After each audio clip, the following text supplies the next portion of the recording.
Welcome to Braveheart Business Growth, where we champion and equip freedom and faith-minded business leaders to fuel growth so they can make a measurable difference in their community and the world. I'm Amy Alexander, the focus czar of growth strategists. Hi, I'm David Mills. I'm the mad scientist of growth strategists, and welcome. And I'm Chad Alexander, the I'm the chaos theorist of growth strategists. And one of these episodes, one of these days, we'll unpack what that means. But not now. All right. Today, we are outlining the marketing doom loops that so many business owners find themselves in.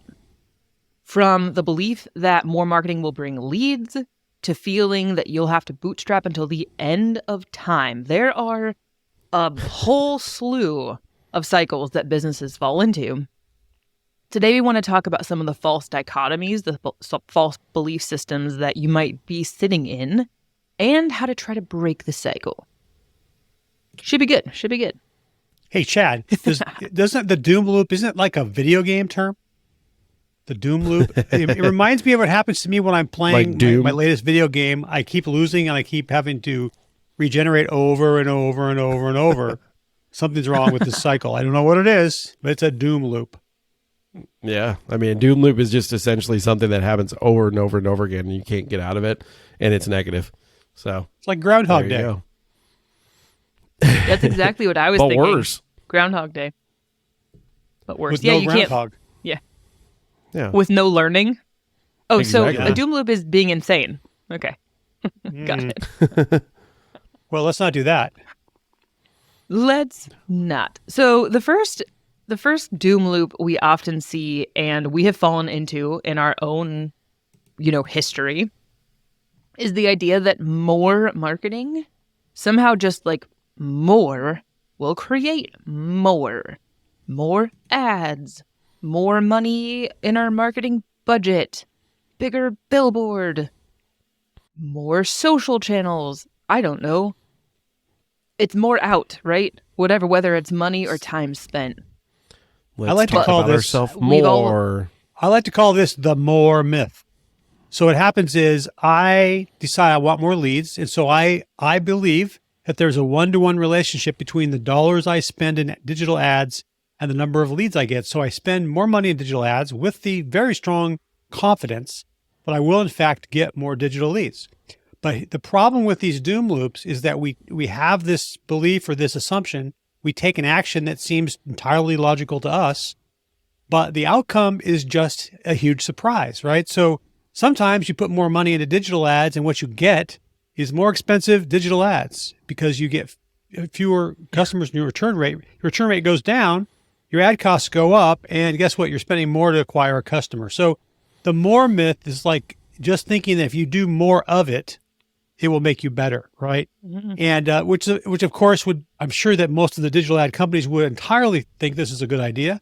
Just spend more money. In fact, I've never met a digital ad brokerage that didn't tell me that I needed to triple my budget.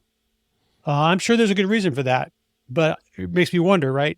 Are there other kinds of more things that we believe will work if we do more of, and we'll get more back? I know what it is. More web pages. More pages in my website will result in more customers. So the outcome of more digital ads is misleading.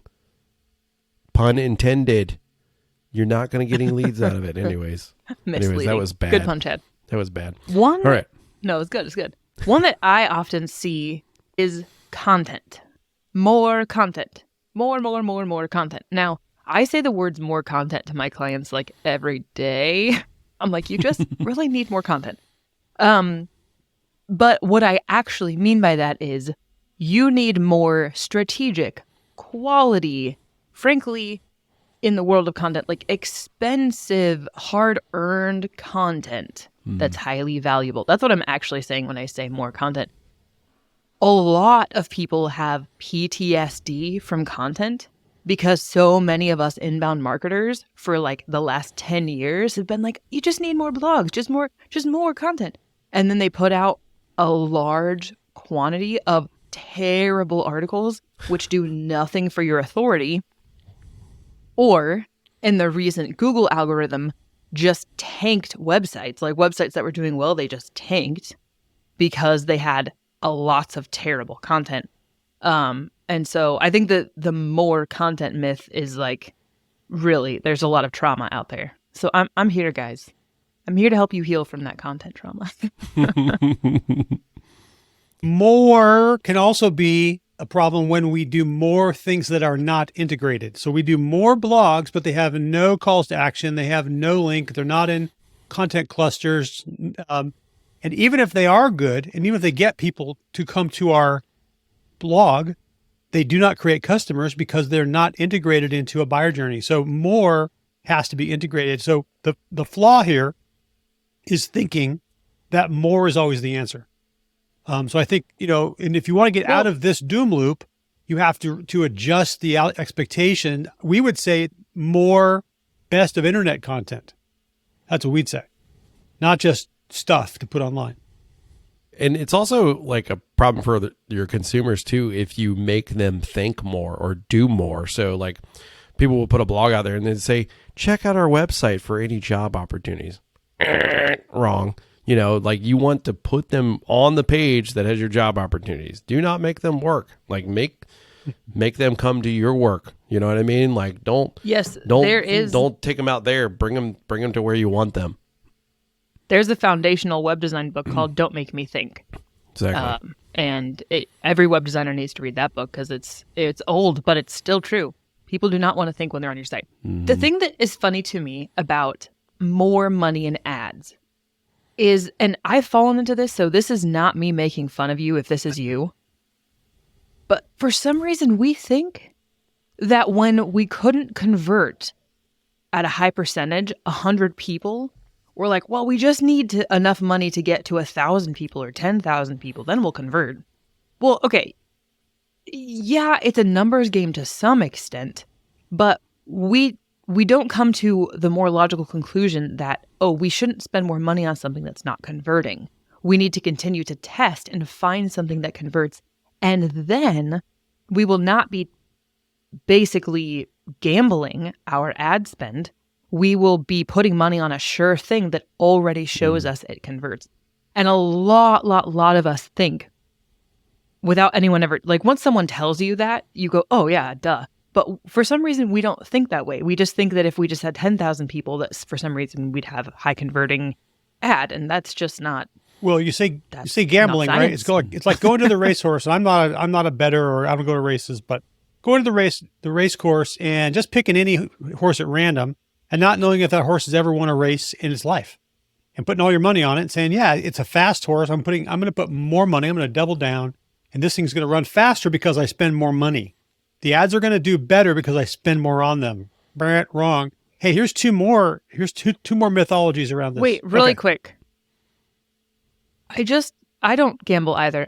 I'm pretty sure though it's a racetrack and not a race course. Well, if it's got horses, am I wrong? Horses, it's a track. If it's got cars, it's a course. Maybe I'm wrong or both. I don't go to either one. Is that true? I don't know. Someone look it up. I thought they were both racetracks. Chad, do you know? You're right. Of course, it's a horse, of course. Okay. I'm tracking. Anyway, with you. we can get off that aside. So two things that also go with the more myth. One is a lot of people think that if they have more words on their homepage, it will be better. More words will make it better. So it's like a disease. It's the more disease. People want to take something that's a marketing language and they want to make it precise, long, exhaustive, and correct. And now it's 3 paragraphs. And now no one's reading it. So more words.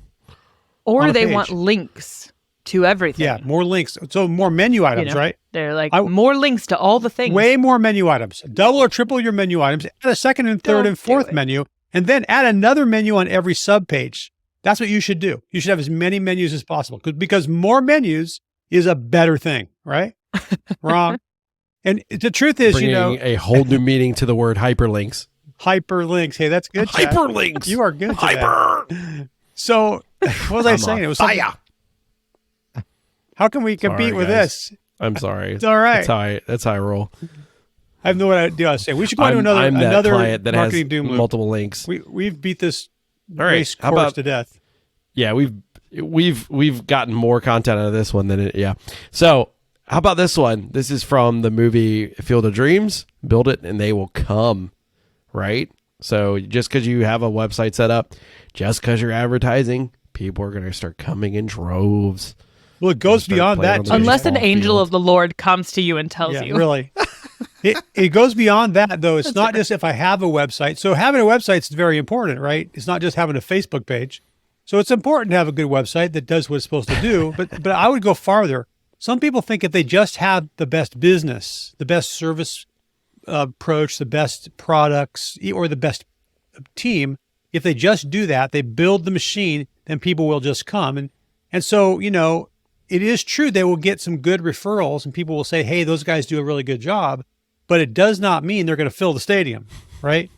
They may have an eternally long trickle of customers. So it's the same principle as just building a website because it's so great. I have the greatest website on the planet. Therefore, people are going to come to it, right? So the assumption is that just having the thing will create the outcomes and that there's not any action steps in between having the thing. By the way, I have a friend, Steve Haynes, who went to that Field of Dreams location. I think it's Iowa. Is that where it is? Indiana? Somewhere out there. And he said it was extremely cool. It was a very cool location. It was very inspiring. So there is an inspiration value to the idea that build it and they will come might be something, right? I guess if it's the Eiffel Tower, it would be true. Build it and they will come. Well, we also live in a very different market than we once did. That's an obvious statement, but brick and mortars are experiencing the same thing. It used to be build it and they will come. In the frontier, it's like, yeah, you're the only saloon in town. They will come. But it's the only place in town, literally. People can choose from 50 saloons and the saloon that comes to their door when they order it on Uber Eats. So it's no longer just about awareness. The point of conversion is super challenging, and awareness is not enough. People knowing you exist is not enough, although it does start there. Yeah. There is the thing where they have to know you're there. It makes me think of the requirement in a traditional business plan, the kind that the SBA requires. They want you to have a marketing plan. And the real truth is that most of those marketing plans are essentially a piece of paper that mean very little. The real truth is that understanding how you're going to acquire your customers in a way you can afford to keep doing it is really, really a big part of having a survivable, growing business. How are you going to get people to come to the beautiful field of dreams that you have created? And if you don't have that nailed, it's similar to what Amy was saying about ads. If you can't prove it, so one way to get out of this doom loop is before you build it, why don't you, as Amy said, why don't you test it? Why don't you see what kind of demand there is? Mm-hmm. If you're going to open a whole new wing of your location and you're going to offer a beer cave, why don't you find out how much demand there is for a beer cave? If you're going to, whatever you want to add or fill in the blank there, but test the demand and see just how strong that demand is before you put, to go to another metaphor, all of your eggs in just one basket, right? Test it out and see if there's going to be demand for it. And this absolutely goes to figuring out how you are different, talking about your differentiator, your value proposition. Our last episode, we deep dive into that. If you didn't listen to it, I recommend it. But before you go all in on a differentiator, it's something else worth potentially testing. Go talk to some former clients. Go test it with some sales conversations. Figure out if this being different differentiator is nailing what people need and want and can attach themselves to as a brand. Amy, I think it also kind of goes to the shiny object trend, right? We see a new piece of equipment. If I just had that piece of equipment, if I just had that software, if I just had that location, then everything would change, right? And it might help, but then again, it might not. So it's important for us to weigh out the actual ability for us to get people to show up or to attach themselves to our product or service before we go, one more metaphor, whole hog after one thing that we're working on. I think it's also worth pointing out that when we say build it and they will come. The it really matters. And often just the lack of articulating the it will keep people from coming. It really does go back to the differentiator conversation, but just all about having a lot of clarity for yourself so that you're capable of articulating in really few words what you're trying to offer them. And since most of you listening are probably not selling commodities, you still might be selling something that feels commoditized, like, insurance agent or something. Like, yeah, pick from anyone who cares, right? And so it matters. You're selling more than just insurance or guiding someone through insurance. You're selling something else. You're selling a solution to a problem that people have. The next one is what Dave likes to call the moat fail. And it always makes me think of the quote, "If you don't put yourself out of business, someone else will," which apparently the CEO of Hello World said, although I really think it came from someone else before that. But this idea that if you're not constantly aware of how your competition is encroaching on your differentiator and what it is you offer, you might turn around and realize that they're doing exactly what you do and doing it better. Dave, explain what a moat is. Well, the moat is the thing that you do that is very hard for anyone else to replicate. And so this is really a term out of the investment world. Does a company have a moat? Do they have an advantage that other people can't just copy? So if your moat is just a claim, you say you do something better than someone else, then your chances of actually having a moat at all are very slim. Real investors, if you were getting investors into your organization, they'd be looking to see just how differentiated are you. What hold do you have on the market? And moats can take different forms. They don't have to be a technology moat or a invention moat. They can also be a supplier. You have access to all the suppliers and you restrict the flow. It can be a location. It can be regulatory. There's a lot of ways to build a moat. But in the end, if you're just like everyone else, then you're going to lose customers to everyone else. And, it doesn't take anything except more money for someone to do a better job of claiming that they're good than you are.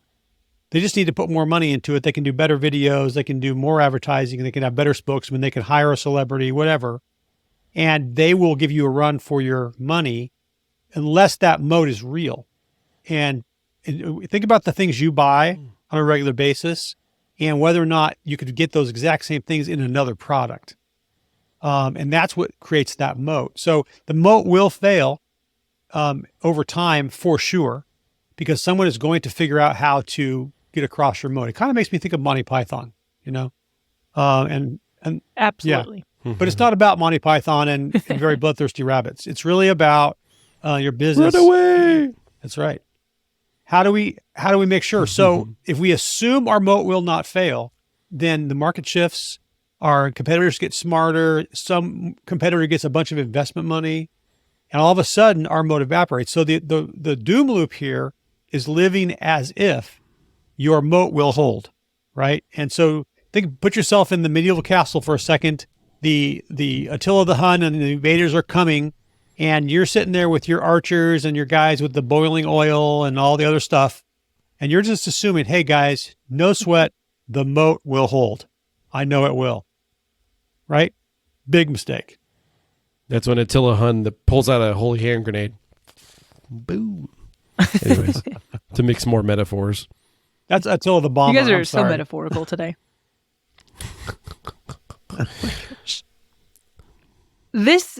A great example of this would be someone like Uber Eats.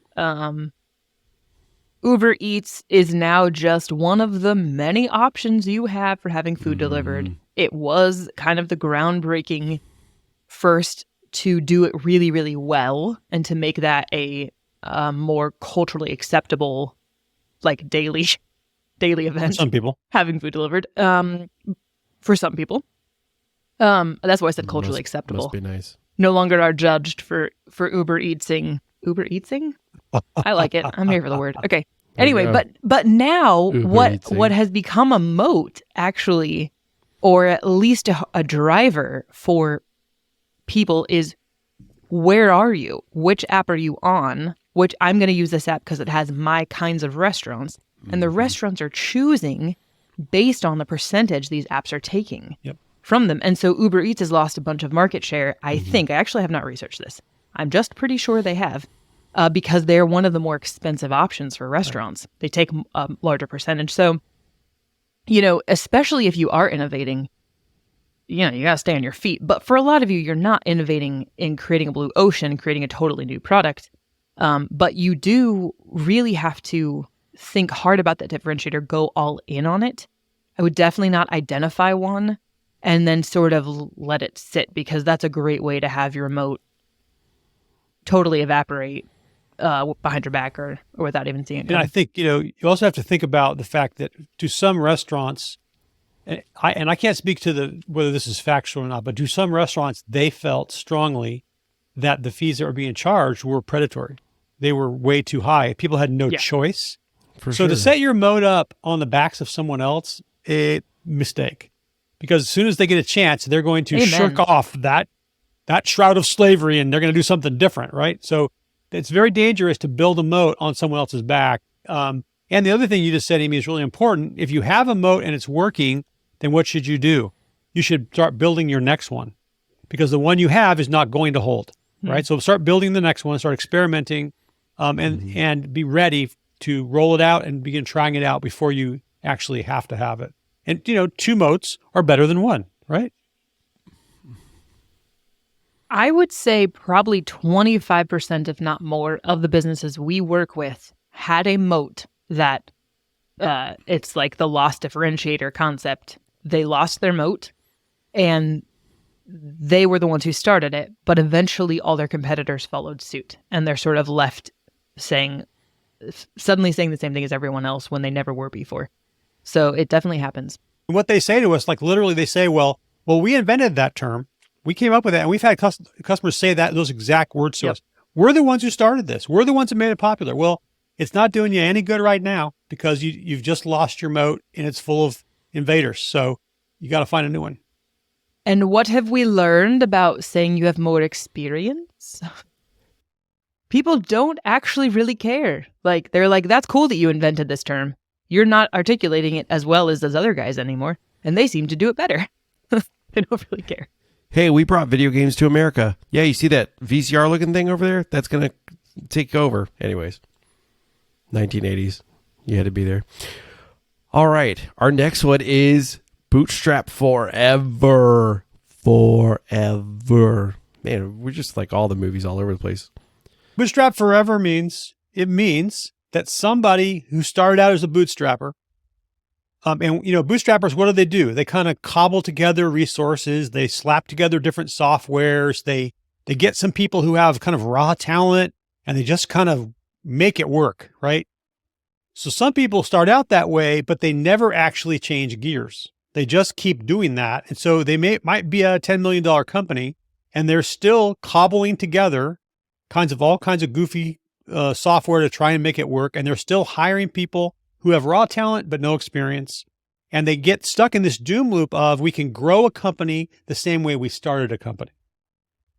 And that's the doom loop of Bootstrap Forever. Was that kind of like what happened with FTX? Just like bootstrap. No, I think that was crypto. like crime. That was like straight up crime and fraud. Right? Yeah. That was like Robin Hood, and they were Robin Hooding for themselves, right? Well, they were Robin Hooding for some political parties too, by the way. But men in tights. Tights. I do think that when you've been in business long enough, you will meet people who are global catalytic thinkers, and you will meet people who are detailed, process, keep things moving types of people. It's certainly true within our company. I've met many, many, many startups where I can quickly identify, oh, you're the catalytic thinker. Oh, and you're the get it done, keep things going. And there's actually, I love thinking about this in terms of the Bible, because this is exactly how the apostles were. 12 apostles were extremely catalytic. Now, I don't know if all their personalities were catalytic, and some of them might have been great at getting the job done for long periods of time. But generally speaking, they were going from church to church, catalyzing and creating vision and spreading the truth of God's word. You had other pastors who were sticking around and creating community and doing the day-to-day nitty-gritty stuff. And so I think just really practically within your own company, if you are the catalytic global thinker, if you're the visionary who has a new idea every day, that will not work forever. And it's time to get someone on the bus who can make the thing run for a long time, who can put processes into place that will be sustainable. That's just a practical note. You know, if you don't have that, there's going to be a problem. So what if you do have all the right people on the bus? And this isn't so much an organizational problem, but it's more about marketing. Well, I think it's a way of thinking, but you know, in a startup world, especially in SaaS and tech, you know, every investor is going to say, "Okay, Mr. Founder, you're a nice guy, but get out of the way for the guys who can make it done." And by the way, I just want to put in that in our company, I am the person who brings process and order to everything. Just so you know. Not really. Okay. No, that's me. I'm the boring process one, and you're the colorful visionary, always has great ideas. Well, thanks for the nice way of saying that. And I'm the dude playing the dude disguised as another dude. So there you go. So it could be that the founder or the leader is still has their hands completely in the marketing or the sales. Typically, they get out of the more mundane stuff like operations and delivery because they don't want to do it. But they could be in there too. Sometimes they're in the processes or the mechanical or the software development piece. But the problem comes in when they are using undersized tools to do an oversized job. So the simplest example is I've got all these different softwares all stacked up together. They don't really talk to each other, but we make them work. And what they've really done is they're purchasing down into like a DIY level software, and they're bailing wire different ones together instead of stepping up into an enterprise level software that will allow them to actually function efficiently. That's one example. Another example is just going out and hiring raw talent and not really looking for people that have actual experience.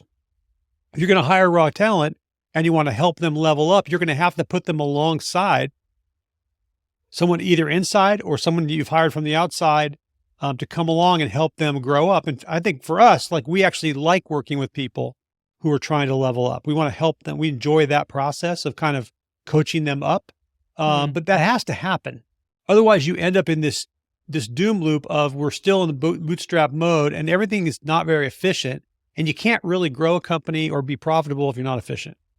So I think bootstrap forever is a pretty big danger.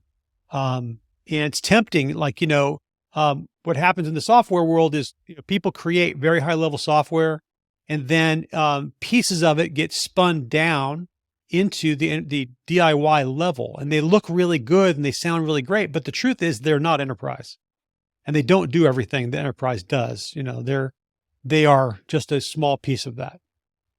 Also on a strategic level, bootstrapping is, I would say, almost the industry standard way of developing a strategy and choosing marketing tactics that will accomplish the strategy. And, you know, it's just not ideal. There are ways to be strategic that don't require throwing spaghetti on the wall. But we all get so comfortable doing that. And we talk to our other marketing friends who are doing the same thing. And we think, well, that's just how you do it. But that's dangerous, I think. It's definitely its own kind of. Well, there's a lot of inefficiency there. And there has to be testing cycles. It has to be intentional testing with messaging and products and services and everything else. But if you're only doing spaghetti on the wall, you know, I've got a video of Rachel Ray. As you know, she's a pretty well-known chef, actually taking spaghetti and throwing it on the wall to see if it'll stick, right? The truth is not very much does. That's the real truth. Most of it hits the ground. And that's true with a lot of bootstrapping approaches, is that a lot of it hits the ground. So I'm sure we have at least one more in our back pocket. What's one more doom loop? My customers just love me. Really? look how much COVID flipped that upside down. I mean, people were all over the place looking for services because, like, certain people couldn't due to the supply chain issues, couldn't get stuff. I mean, there was people that were just shut down completely. And so you had customers like, well, what the crap? I got to find, or like during the formula shortage, for crying out loud. This is not a relationship. You should act like it's a relationship, and you should fight for your relationship every day like you do in a marriage. But no, this is not a relationship. Your customer can walk away any moment. Any moment. When you said what the crap, the thing it made me think of is the toilet paper thing was really the big deal in which this brand loyalty was on display, right?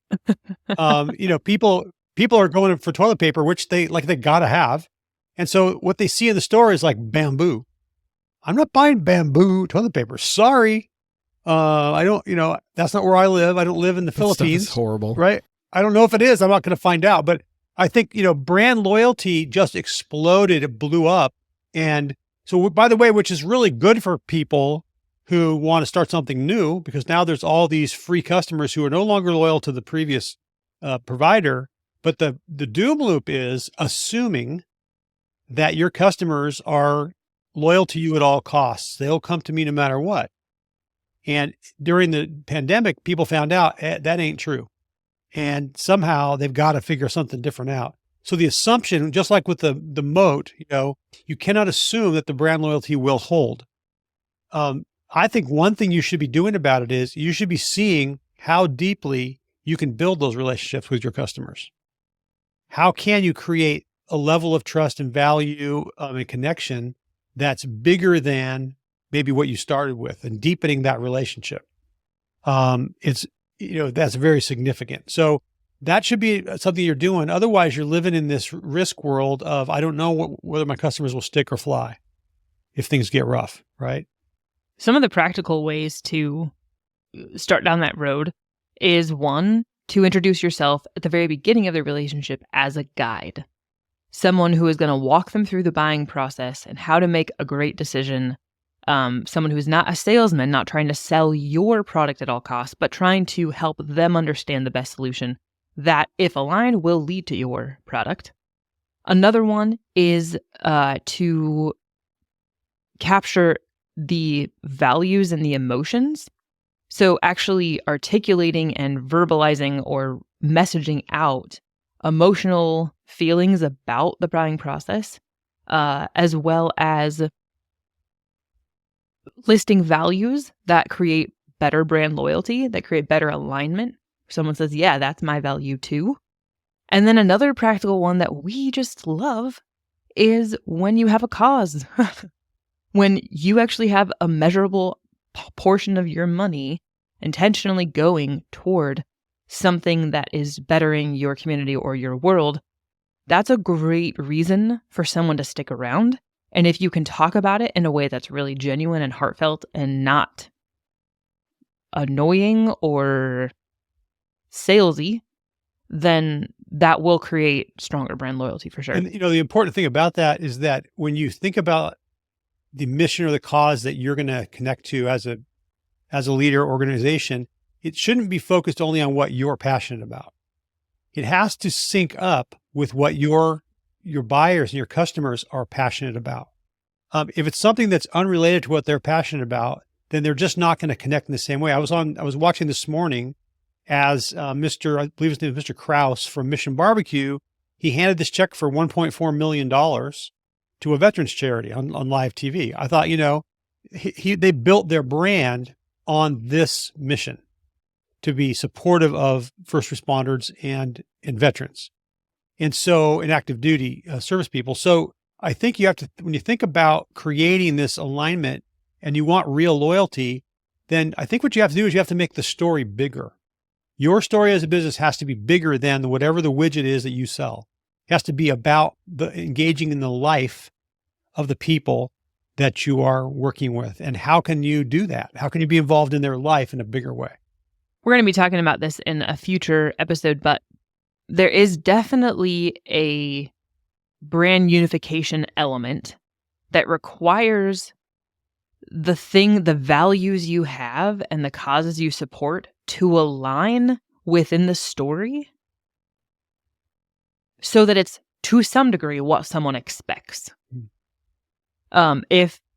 If you are aligned to a cause or you are vocalizing values that are not logical to people or do not connect enough to your brand or to what it is you sell, there could be a story disconnect.